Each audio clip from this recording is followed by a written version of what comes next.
ازاي يا حلوين، يا رب تكونوا بخير وصحة وسعادة، وأهلا بيكم في قناتي فان فود مع مورا. فيديو النهاردة هنعمل بيتزا بطريقة سهلة جدا وبسيطة وعجينة مميزة وهشة، وكمان الجبنة السايحة اللذيذة بالشكل ده بمقادير بسيطة قوي، بالمقادير الصح للبيتزا العجينة. هقولك ازاي تطلع معاكي بالجمال واللذاذة دي. شايفين مطة الجبنة؟ اوعدك مش هتغيري الطريقة دي ومش هتشتريها تاني من بره. يلا نقول بسم الله ونشوف الطريقة.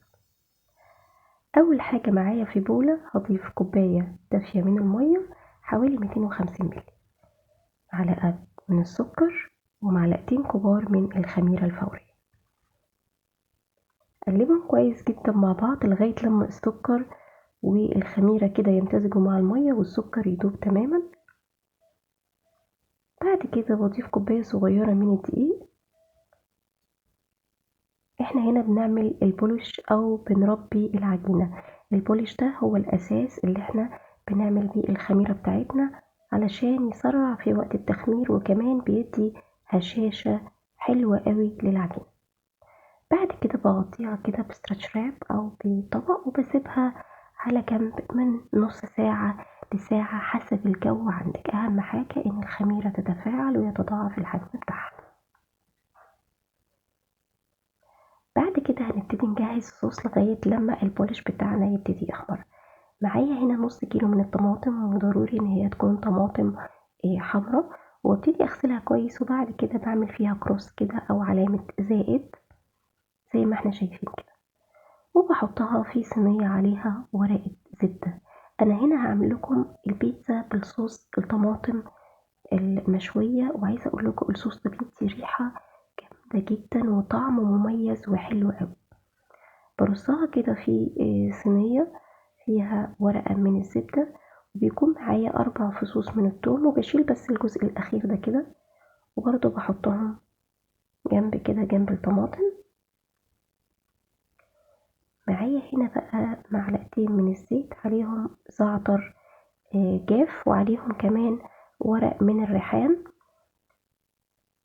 والريحان بيدي طعم حلو قوي ومهم جدا في عمل البيتزا، لكن لو مش موجود تقدري تستغني عنه تستبدليه بالزعتر الجاف او ممكن الريحان الجاف برضه.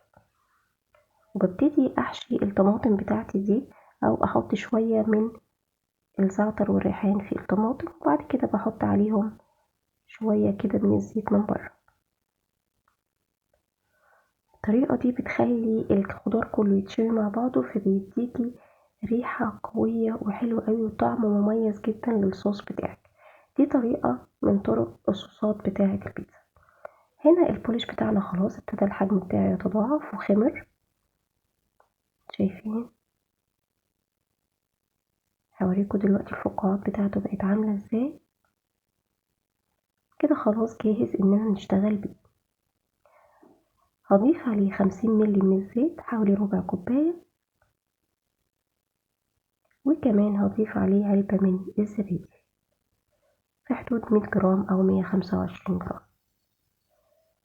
هضيف الخليط ده كله في العجان، وبنزل كل كمية البوليش اللي موجودة في البولة بسباتشولا كده، لان دي هو المقدار بتاعنا المظبوط للعجين.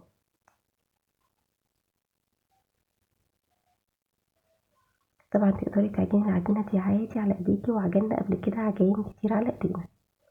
بعد كده ببتدي اضيف كيلو من الدقيق، يكون جميع استخدامات، ويفضل يكون دقيق بيتزا ومخبوزات، رشة من الملح وربع معلقة صغيرة من البيكنج باودر.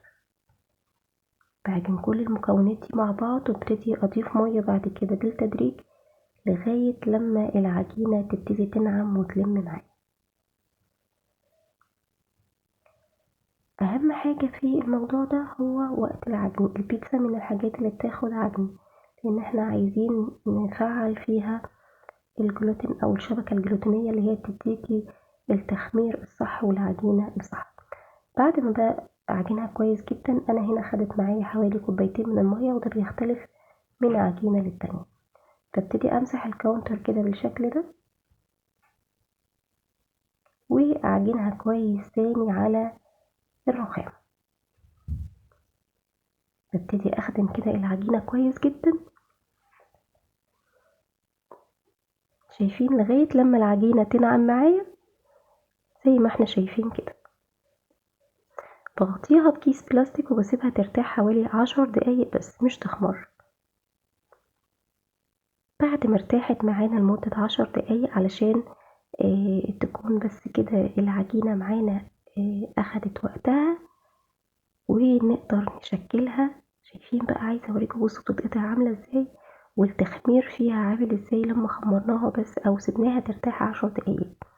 شايفين شكل العجينة عامل ازاي؟ عجينة معجونة كويس، المقادير مظبوطة، وسيبناها ترتاح. بعد كده ببتدي اقطع العجينة بالحجم اللي انا عايزاه. انا قطعت العجينة هنا حجم متوسط، حوالي 200 جرام. عايزة اقول لكم ان كيلو دقيق هيعمل معانا 8 بيتزات. طبعا تقدري تعملي نص المقدار او تعملي ربع المقدار اللي هو يعملك 2 بيتزا، او تعملي واحد يعني ربع المقدار يعملك واحدة بيتزا كبيرة، ده على حسب راحتك. بعد كده بنعملها كرات كده بالشكل ده، كل قطعة فيهم حوالي 200 جرام. دي بس صغنونة كانت 190 جرام. وبعد كده بحطهم في صينية مدهونة بالزيت، بعد كده بدهنهم دهنة خفيفة كده من فوق بالزيت. بعد ما دهنتهم كده دهنة بسيطة كده من الزيت على الوش، بغطيهم كده بكيس بلاستيك، عشان طبعا لو حطينا فوطة او حاجة طبعا تتشرب الزيت ده وممكن تلزق في العجينة. ممكن نحط بعد الكيس بلاستيك من فوق، ممكن نحط فوطة، ده طبعا لو الجو يعني ايه ساقع. لكن لو الجو الحرارة كويسة خلاص مفيش مشكلة، بنحط الكيس وبس. ودول الأربعة التانيين برضو اللي أنا عملتهم بنفس الطريقة، وحطيتهم برضو في صينية تانية ودهنتهم وغطيتهم. مهم جدا ان احنا نغطيهم علشان الوش بتاعهم ما ينشفش ويبتدي يعمل قشرة كده من فوق، بتبقى مش لطيفة كده. بعد ما حطيت الكيس حطيت فوطة. نسيب بقى العجينة دي على جنب كده 10 دقايق، وتعالوا نشوف الصوص. طلعنا الخضار المشوي من الفرن كله بقى استوى وبقى كويس جدا. والثوم بصوا بقى زي الزبدة، بيبقى عبارة عن معجون من الثوم المشوي. بنزله كده بمنتهى السهولة، يتقشر معانا او ممكن تضغطي كده عليه بينزل معاكي كريمي جدا. ببتدي احطهم كده واقشر الطماطم، اشيل القشرة الخارجية دي. طبعا ريحة الطماطم المشوية والثوم المشوي ده بيكون خرافي. بشيل بس القشرة دي، انا مش محتاجاها لان انا مش عايزة اصفي الصوص، انا بس بشيل القشرة علشان يبقى الصوص بتاعي مفهوش اي قشرة او اي حاجة. وبحطه كله على الثوم. طبعا ممكن نسيبها يعني تهدى شوية، هي طبعا هنا بقشرها وهي سخنة، لكن ممكن تسيبوها تهدى شوية عشان تتقشر معاكم بمنتهى السهولة. بعد كده بحط ورقتين 3 من الريحان ومن الزعتر الفريش، تقدري تستبدليهم طبعا بالجاف او الدراي. ملح، ظبطي الطعم. طبعا في ناس ممكن تحط توم بودرة او بصل بودرة، مفيش مشكلة. انا حطيت هنا برضو حبة من الزعتر الدراي وحبة بابريكا. في ناس ممكن تحط توم بودرة او بصل بودرة، مفيش مشكلة. وهنا حطيت بقى صلصة من اللي احنا كنا عاملينها البيتي، شايفين لونها حلو ازاي، ولسه محتفظين بيها برا التلاجة بنفس القوام بتاعها وما باظتش ولا جرالها اي حاجة. والفيديو موجود عندكم على القناة. حطيت حوالي 4 معالق، وابتدي اضرب الخليط ده كله مع بعضه. اضرب الخليط ده كله مع بعضه بالهاند بلندر او في الخلاط، مفيش اي مشكلة لغاية لما ينعم تماما معايا. لو حسيتوا ان هو لونه فاتح شوية ممكن تزودوا بابريكا او صلصة طماطم. طيب لو انتي مستعجلة وعايزة تعملي صوص بيتزا بس مش عايزة تعملي كل ده، تعملي ايه؟ عادي ممكن صلصة طماطم عندك عادية جدا، تقدري تشوحي فصين من الثوم وتحطي عليهم صلصة الطماطم، وتبتدي تحطي عليهم زعتر وريحان وباقي الحاجات عادي جدا، مفيش اي مشكلة. بص بقى العجينة ما شاء الله بعد 10 دقايق. تعالوا بقى نفردها ونشتغل فيها على طول. بعد ما جهزنا الصوص وكده خلاص بقى كله تمام، بنجيب بقى الصينية بتاعتنا ندهنها دهنة خفيفة كده من الزيت، وبعد كده ببتدي ارش عليها رشة بسيطة قوي من سميد البسبوسة او دقيق السيمولينا. ده بيديكي طبقة كده كراست حلوة قوي من تحت، وبتخلي كمان الطعم بتاعها لذيذ، وما بيبقاش فيه دقيق بقى من تحت زي مش بنفرد على دقيق. يعني البيتزا مش هفردها هنا على دقيق خالص. باحط برضه طبقة من السميد دي على الرخامة كده اللي باشتغل عليها، وبابتدي افردها بالشكل ده. ممكن تفرديها في صينية على طول، وممكن تفرديها كده وبعد كده تنقليها صينية. انا مش بحب البيتزا تكون سمكها تخين ويكون كلها عجين كده، يعني مش بحب البيتزا اللي هي بتبقى امريكان بتبقى تخينة قوي يعني. ممكن طبعا نعملها في حاجات في ميني بيتزا او حاجات بتبقى طرية عشان خاطر الاطفال وكده، لكن انا هنا بفضل الطريقة اللي هو السمك بتاع البيتزا بيكون سوفت، والحشوة كمان عشان يبقى الطعم مناسب لبعضه، الحشوة تبقى مناسبة لقطعة العجين. بصوا انا برش كده، هوريكم تاني، برش كده طبقة او رش كده من دقيق السميد او دقيق السيمولينا، وبحط العجينة عليه بالشكل ده، وببتدي افردها بمنتهى السهولة سواء بايديا او بالفرادة او بالمردانة عادي خالص.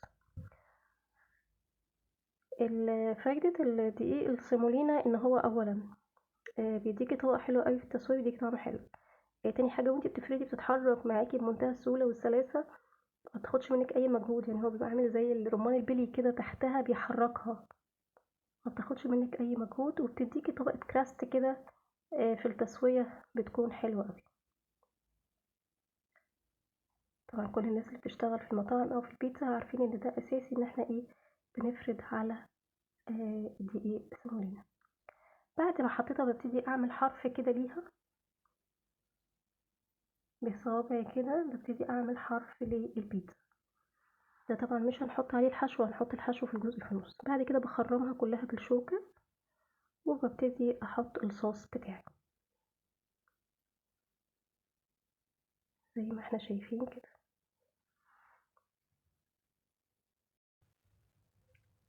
وبوزع الصوص على البيتزا زي ما انتوا شايفين كده. بعد كده بعد ما بحط الصوص ببتدي احط كمية الجبنة بتاعتي اللي انا عايزاها.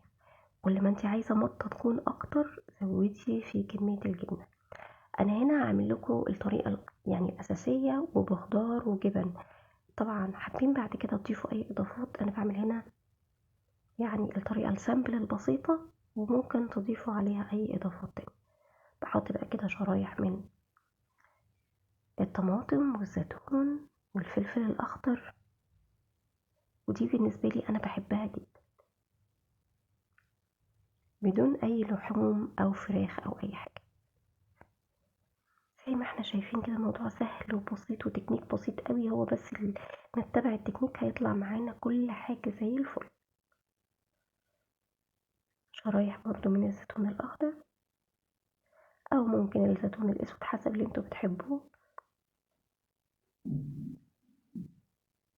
وحطيت هنا شرايح رفيعة كده من البصل، وعايزة اقولكوا طعمه يعني مش بيبقى زي ما بيكون كده اخضر، لا طعمه لما بيدخل الفرن بيكون مختلف تماما. وبدي رشة كده تاني من الجبنة. طبعا انت لو عايزة الجبنة بتاعتك تكون المطة بتاعتها اكتر واعلى بتزودي جبنة تحت الخضار عشان ما تكونش يعني متعرضة اكتر للحرارة فبتبتدي تنشف. دي بتكون متعرضة اكتر للرطوبة بتاعة الصوص فبتفضل طول الوقت طرية ومطاطة. لكن البيتزا اللي تكون متعرضة اكتر للحرارة من فوق بتكون بتنشف. تقدري طبعا تدخليها الفرن وتطلعيها يعني في الجزء الاخير تحطي الجبنة دي من فوق، ده متاح برضو.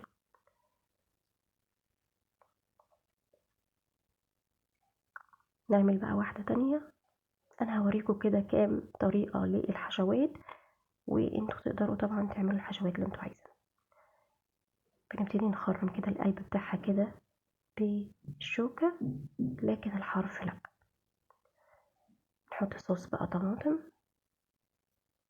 او صوص البيتزا بتاعنا، المهم مش ان هو يكون كتير، المهم ان انا ادي طبقة اللي هي كل حتة بيتزا باكلها بيكون فيها الطعم. والصوص المشوي ده بيدي طعم جامد جدا، عايزاكوا تجربوه. بعد كده بحط بقى جبن. انا حطيت موتزاريلا مع شيدر، ودي هعملها بس بالجبن والريحان، ودي بتكون طعمها حلو قوي ولذيذة جدا للناس بقى اللي بتحب وبتعز الجبن كده. جربوا دي بدون اي خضار بدون اي حاجة.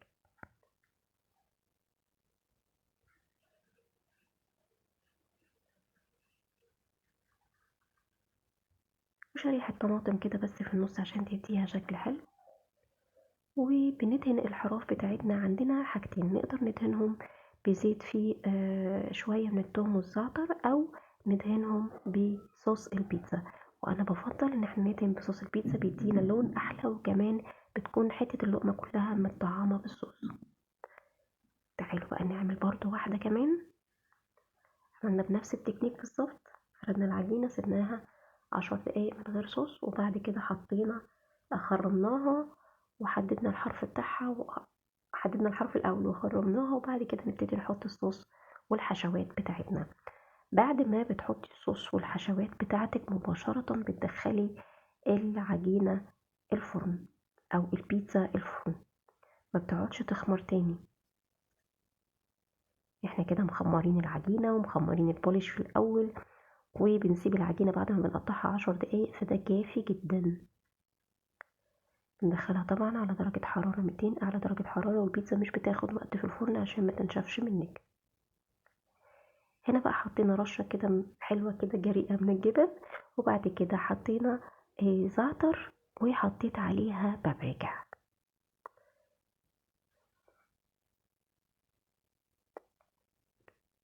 وبدهن بقى الحرف برضو زي ما تحبوا بالزيت والزعتر أو بالصوص زي ما انتوا عايزين.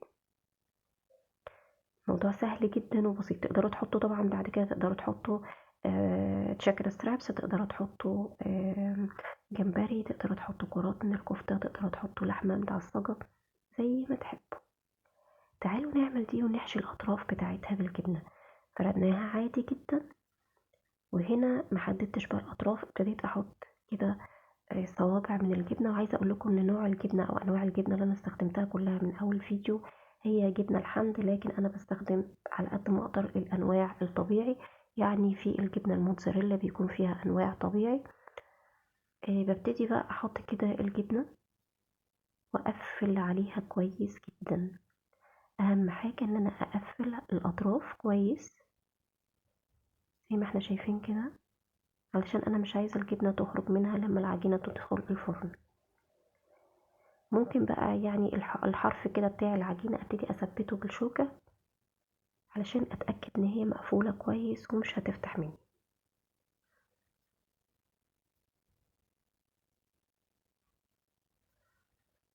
بلف الصينية كده وبتأكد بس انها متثبتة كويس، وبخرم القاعدة بتاعة البيتزا بالشوكة بالشكل ده. طب ليه بنخرمها؟ علشان ما تقبش معانا زي الرغيف وتبتدي يرتفع القاع بتاعها. طبعا دي برضو انا حشيتها بالحشوات العادية، بس كنت حابة اوريكم فكرة الجبنة دي اللي احنا عملناها بالريحان، دي اللي عملناها بالخضار والبصل والطماطم وكده. ودي اخر واحدة اللي انا حشيت الحرف بتاعها، وبرضه حطيت جبن وخضروات. لكن عملت الحرف بتاع العجينة بصوص البيتزا، طالع لونه احلى، طعمه لذيذ جدا، وكمان كل حتة لقمة فيها متطعمة بطعم الصوص.